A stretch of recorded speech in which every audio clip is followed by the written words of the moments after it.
আজকের ব্লগটা শুরু করছি সেই সকালবেলা ঘুম থেকে উঠে। আজকে ইচ্ছা হলো সারাদিন কি করি একটা ছোট্ট ভিডিওর মাধ্যমে তোমাদের সাথে শেয়ার করব। তো এর জন্য সকালবেলা থেকে আজকে ভিডিওটা শুরু করছি। আজকে ঘুম থেকে উঠেই আমি রোজই প্রায় লেবু দিয়ে গরম জল খাই, কেন আমার ফিগারটা খুব সুন্দর। তো গোল কড়াইশুটির ফিগারটা আমি একটু লঙ্কার মতন করার চেষ্টা করছি।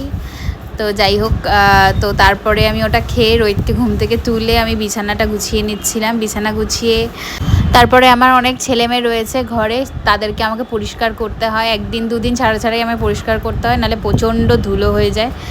ছেলেমেয়ে বলতে আমার পুতুলগুলোই দেখতেই পাচ্ছ, ড্রেসিং টেবিলে আছে, ড্রেসিং টেবিলের ওপরে আছে, তারপরে আলমারির মাথায় আছে, অনেক জায়গায় ছড়ানো ছেটানো আছে।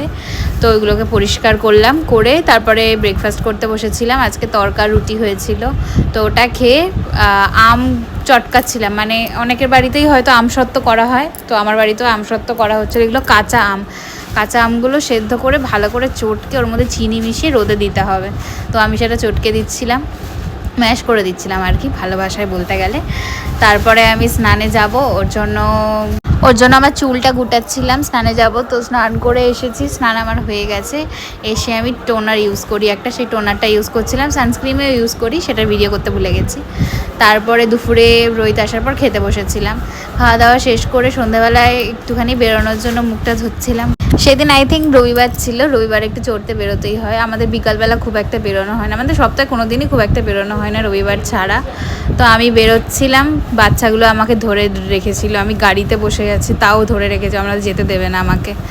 তো যাই হোক, তারপরে গেছিলাম কদমতলায়। চা ওটা বলে একটা জায়গা আছে, আশা করি অনেকেই চেনো যারা হাওড়াতে থাকো, কদমতলার দিকে থাকো। তো ওটার মোমো আমার খুব একটা ভালো লাগেনি সত্যি কথা বলতে। তো ওখানে মোমোটা কোনো রকম খেয়ে আমি চলে গেছিলাম কাবাব খেতে এই দাদাটার দোকানে। খুবই টেস্টি ছিল, এই দোকানটার নাম ছিল কাবাবানা।